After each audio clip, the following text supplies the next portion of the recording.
दोस्तों, आपने कई बार ये देखा होगा कि बुरे व्यक्तियों के साथ बुरा हो ना हो, पर अच्छे लोगों के साथ बुरा होते ही रहता है। आप सबसे अच्छा व्यवहार करते हैं, किसी को दुख नहीं पहुंचाते, सबके लिए अच्छा सोचते हैं, और फिर भी आपके साथ बुरा होता है। आखिर आपने कभी सोचा है कि अच्छे व्यक्तियों के साथ बुरा क्यों होता है? और अगर अच्छा करने से बुरा ही होना है, तो क्या हमें अच्छा इंसान नहीं बनाना चाहिए? दोस्तों, कई बार आपके मन में भी यह सवाल उठता होगा कि आखिर अच्छे लोगों के साथ ऐसा क्यों होता है। कई बार आप सोचते होंगे कि आप तो कभी किसी के साथ बुरा नहीं करते, हमेशा सबकी मदद करते हैं, सबका ख्याल रखते हैं, फिर भी आप अपनी खुद की जिंदगी में खुश नहीं होते, क्योंकि शायद जो सम्मान, प्यार और भरोसा आप दूसरों को देते हैं, वह उनसे आपको नहीं मिल पाता। आपके इतना अच्छा होने के बाद भी लोग आपके साथ गलत करते हैं। फिर एक दिन आपके मन में प्रश्न उठ खड़ा होता है कि मेरे साथ ही ऐसा क्यों? मुझसे क्या चूक हुई? क्या अच्छा होना ही मेरी गलती है?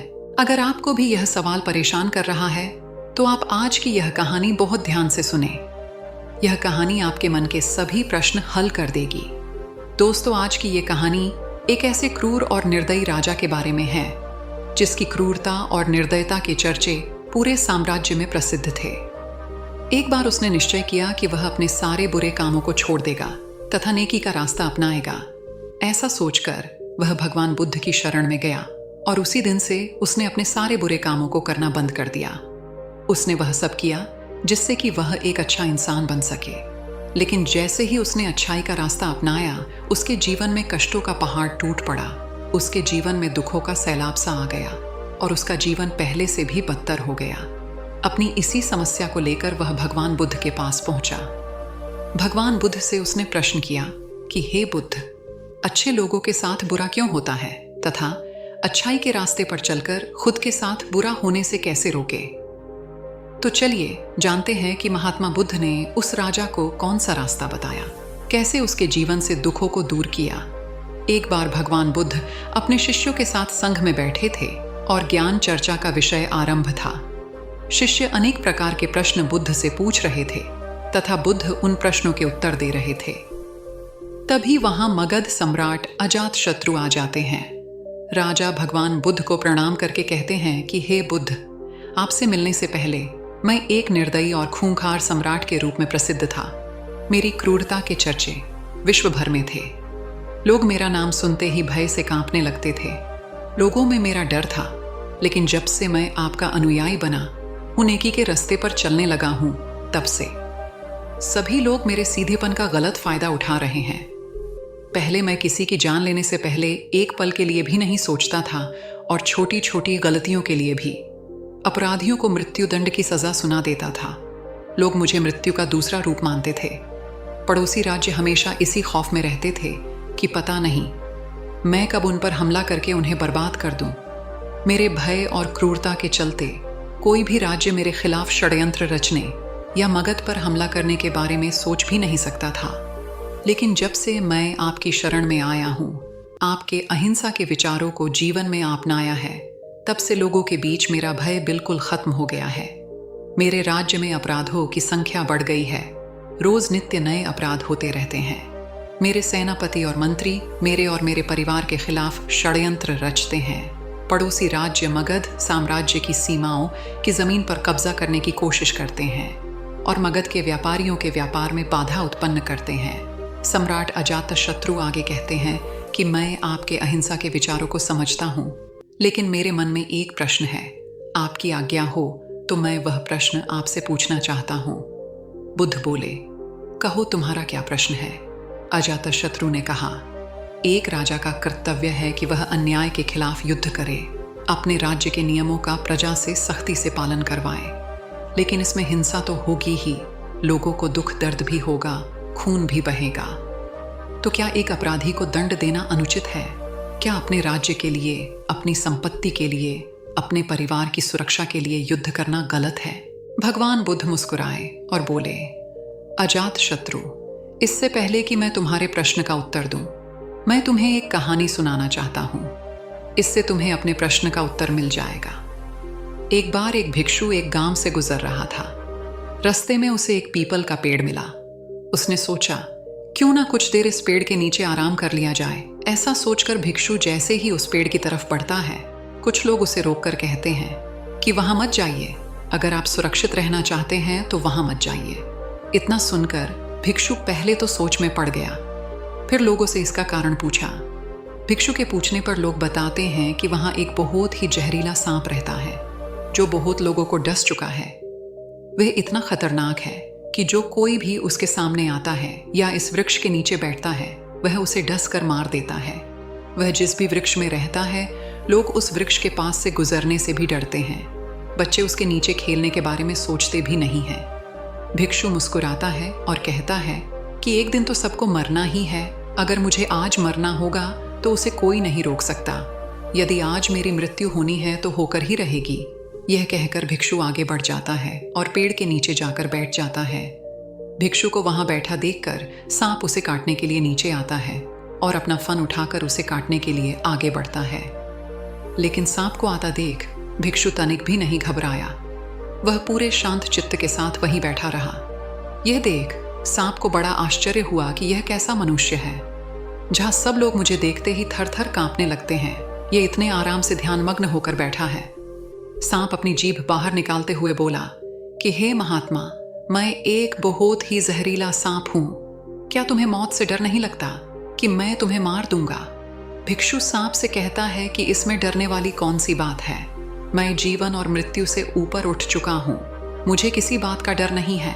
मुझे मृत्यु से कोई भय नहीं है, न ही जीवन की कोई लालसा है, तो मैं तुमसे क्यों भयभीत होऊंगा?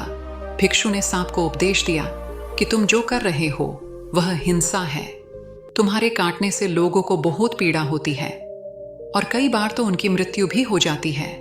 तुम जो भी करते हो इसीलिए करते हो ताकि कोई तुम्हें मार ना दे। भयभीत तो तुम हो और अपने इसी डर के कारण तुम सबको मार देते हो। भिक्षु की बातें सुनकर सांप हैरान हो गया।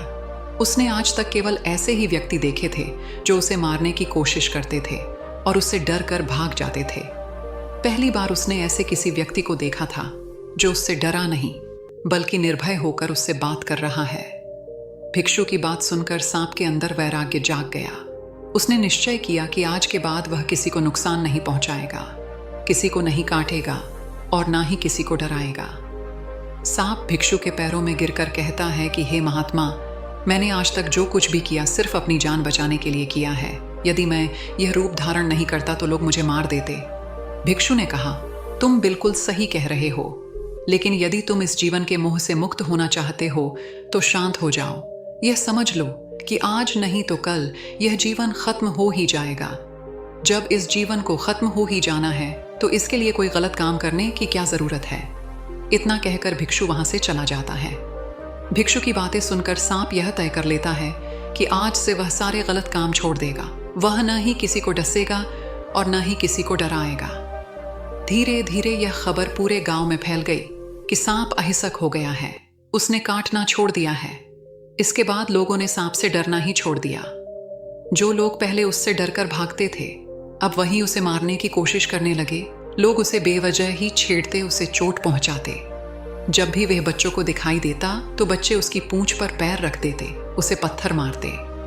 लेकिन सांप किसी को नुकसान नहीं पहुंचाता।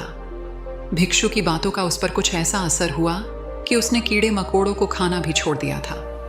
रात में कुछ घास फूस खा लेता और सुबह लोगों के आक्रमण और तिरस्कार का सामना करता। इससे सांप बेहद दुखी रहने लगा। भूख और पीड़ा से वह बिल्कुल कमजोर हो गया था। उसका शरीर इतना कमजोर हो गया था कि गांव वाले उसे एक रस्सी से ज्यादा और कुछ नहीं समझते थे। वह तरह तरह की चोट से ग्रस्त रहने लगा। वह लोगों को कोई भी नुकसान नहीं पहुंचाता था। वह सभी लोगों के साथ प्रेम से रहने की कोशिश करता था, लेकिन लोग इसका गलत फायदा उठाते क्योंकि लोगों के मन से उसका डर खत्म हो गया था। अब जैसे तैसे सांप के दिन गुजर रहे थे। कुछ दिन बाद वही भिक्षु जिसने सांप को अहिंसा का पाठ पढ़ाया था वापस उसी रास्ते से गुजर रहा था। वह फिर उसी वृक्ष के नीचे जाकर बैठ गया। बैठते ही भिक्षु की नजर सांप पर पड़ी, लेकिन जैसे ही वह उस सांप को देखता है हैरान रह जाता है। वह सोच में पड़ जाता है कि इसकी हालत इतनी खराब कैसे हो गई। वह सोचता है कि इस सांप की हालत पहले कैसी थी और अब कैसी हो गई है। भिक्षु सांप को देखकर उसे पूछता है कि तुम इस अवस्था में कैसे पहुंचे? तुम्हारी ऐसी हालत कैसे हो गई? तुम तो इतने तंदुरुस्त और बलशाली थे, सारा गांव तुमसे खौफ खाता था और आज ऐसी अवस्था में कैसे पहुंच गए। भिक्षु की बातें सुनकर सांप भिक्षु की ओर देखता है और कहता कि जब से आपने मुझे समझाया है तब से मैंने दूसरों को नुकसान पहुंचाना बंद कर दिया है, लेकिन अब लोग मेरे साथ इस तरह का व्यवहार करने लगे हैं, मुझे चोट पहुंचाने लगे हैं। बड़े तो बड़े बच्चे भी मुझसे नहीं डरते, अब आप ही बताएं मैं क्या करूं। भिक्षु कहते हैं, हे मित्र, मैंने तुम्हें लोगों को बेवजह काटने से मना किया था, पर इसका अर्थ यह भी नहीं कि तुम फुफकारना भी छोड़ दो। मैंने तुमसे ये नहीं कहा था कि तुम अपने स्वभाव को ही बदल दो। क्रूरता तुम्हारा स्वभाव है, यदि तुम्हारा यह स्वभाव ही नहीं रहेगा तो लोग तुम्हें मार डालेंगे। तुम्हारे स्वभाव में क्रूरता का मतलब यह नहीं होना चाहिए कि तुम अंदर से अपना उद्देश्य ही गलत रखो। तुम्हें भीतर से अपने आप को सही रखते हुए बाहर से सबको वही दिखाना होगा जो जरूरी है। सांप एक जहरीला जीव है, इसीलिए लोगों के मन में उसके लिए डर होना जरूरी है। यदि उनके मन में तुम्हारे लिए डर नहीं होगा तो वह तुम्हें हानि ही पहुंचाएंगे, परंतु तुम्हें भीतर से खुद को सही रखना होगा। तुम्हें लोगों को नुकसान नहीं पहुंचाना है, बल्कि उनके अंदर अपना डर बनाना है ताकि वो तुम्हें चोट ना पहुंचा पाए। अपना हित चाहना भी तुम्हारी ही जिम्मेदारी है। तुम्हें जिम्मेदारी से सोचना और समझना चाहिए। कहानी यहीं समाप्त होती है। कहानी को समाप्त करते हुए महात्मा बुद्ध राजा से कहते हैं, हे राजा अजातशत्रु, तुम इस कहानी से क्या सीखे? इस कहानी को सुनकर तुम्हें क्या समझ आया? बुद्ध आगे कहते हैं, इसका अर्थ यही है, अजातशत्रु की अपराधियों में तुम्हारा भय होना चाहिए। उन्हें उनके अपराध की सजा भी मिलनी चाहिए, परंतु ध्यान रहे, न्याय करने वाला अपनी निजी शत्रुता के कारण किसी को दंड ना दे, बल्कि अपराधी को उसके अपराध और दुष्कर्मों की सजा ही मिलनी चाहिए। यदि क्रोध, लोभ और ईर्ष्या बीच में आ जाएगी तो न्याय कभी नहीं हो पाएगा। बुराई को भलाई से जीतो। यदि बुराई भलाई पर हावी होने लगी तो मनुष्यता का नाश होगा। यदि बुराई को हटाने के लिए युद्ध भी करना पड़े तो वह भी करो, लेकिन कभी भी उस युद्ध का कारण तुम स्वयं ना बनो। यदि युद्ध करना ही पड़े तो सही उद्देश्य के लिए करो। अजातशत्रु ने महात्मा बुद्ध के सामने हाथ जोड़ दिए और कहा कि हे बुद्ध, आपकी इन बातों ने मेरे अंदर के सारे प्रश्न और सारी उथल पुथल को शांत कर दिया है। अब मैं सारी बात समझ चुका हूं। धन्य है मेरा भाग्य जो मेरे जीवन में आप पधारे। इसके बाद अजातशत्रु भगवान बुद्ध से आज्ञा लेकर महल में वापस चले जाते हैं। दोस्तों, बिल्कुल ऐसे ही जंगल में होता है जो सबसे सीधा पेड़ होता है, उसको सबसे पहले काटा जाता है, और यही कानून दुनिया के लोगों पर भी लागू होता है। अच्छे भोले लोगों का खूब फायदा उठाया जाता है, उन्हें कमजोर समझा जाता है, और अच्छे लोगों को जिंदगी में अनेकों दुखों का सामना करना पड़ता है। इसलिए कभी किसी को अपना फायदा मत उठाने दो। लोगों को उनकी मर्यादा में रखने के लिए खुद को परिस्थिति के अनुसार बदलना सीख जाइए। अच्छा इंसान होना हमारी कमजोरी नहीं बल्कि हमारी ताकत होनी चाहिए। दोस्तों, उम्मीद है आपको आज की हमारी ये वीडियो ज़रूर पसंद आई होगी, तो वीडियो को लाइक और चैनल को सब्सक्राइब ज़रूर करें। मिलते हैं अगली वीडियो में, तब तक के लिए अपना ख्याल रखें। धन्यवाद और नमो बुद्धाय।